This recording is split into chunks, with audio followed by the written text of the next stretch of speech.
thanks so much for tuning in to today's Drawing for Adults class brought to you by the Ann Arbor District Library and the Ann Arbor Art Center. Today we are going to be painting these really pretty colorful watercolor clouds. So if you have your watercolors, you'll need also some paintbrushes and a piece of watercolor paper.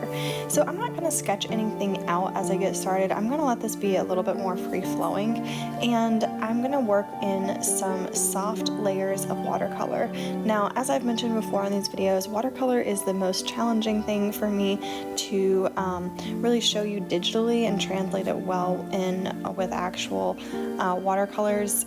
So if you're using your watercolors out of the tube, know that there'll be a few differences. One of the biggest differences, though, I find with doing these digital representations of the project is really just the drying time. So you're seeing this happen really fast, but if I were doing this with watercolor paints and water, then note that I would need to wait several minutes for each of these layers to dry. And then make sure that you're also leaving a little sliver of white space every once in a while. That's going to be great so that when you're adding in your light later, you are not having to add in a yellow light on top of blue or purple, because that is going to end up being, you know, green or just a darker purple. So I'm leaving a white space. I probably honestly could have left a little bit more, which in my case, of course, I could come in with a little eraser tool and just erase that, but I'm not going to do that just for the sake of trying to make it as realistic as possible, as in realistic to what it would be like if you were painting with actual watercolor paints. So again, you're seeing here lots of layers. Notice the shapes are a little bit different. They're very organic. Now I am looking at a photo reference of clouds, but you do not have to necessarily do that if you don't want to. You could just really practice layering and looking at different shapes, but I do think that having a photo reference, or of course looking at actual clouds out your window or something, is going to be the most helpful for getting some shapes that you would actually see if you were looking at clouds.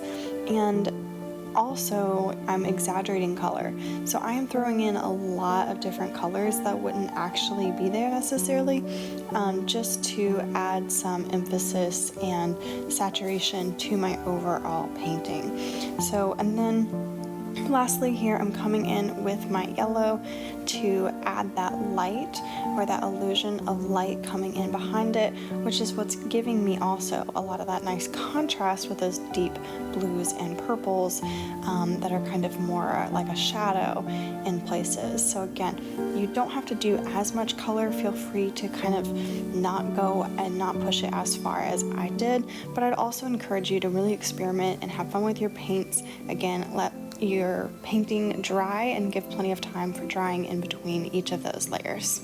Now, I would recommend using a round brush or a filbert rather than a flat or bright brush, just so that way you have a nice curved rounded tip that you're using, because that will most likely follow kind of those edges of the clouds with those organic shapes. And then another thing to note is to make sure that you're using plenty of water for these washes. So you want to make sure you're working in several thin layers.